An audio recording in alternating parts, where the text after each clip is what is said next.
The woman was found tied in an unusual kneeling position, hanging by her neck in an abandoned shelter.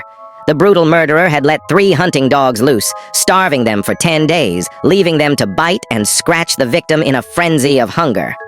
When the police approached, the body was decomposed, crawling with maggots, proving that she had been dead for at least 72 hours.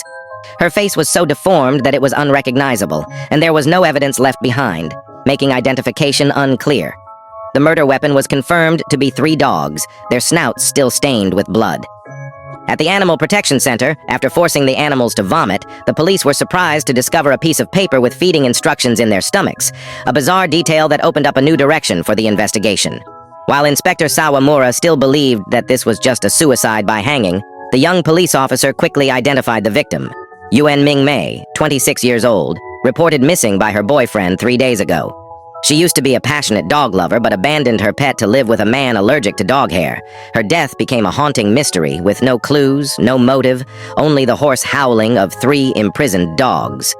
At the same time, in another place, a fat, bookish man, always with a cheerful appearance, was engrossed in playing games in a cramped house.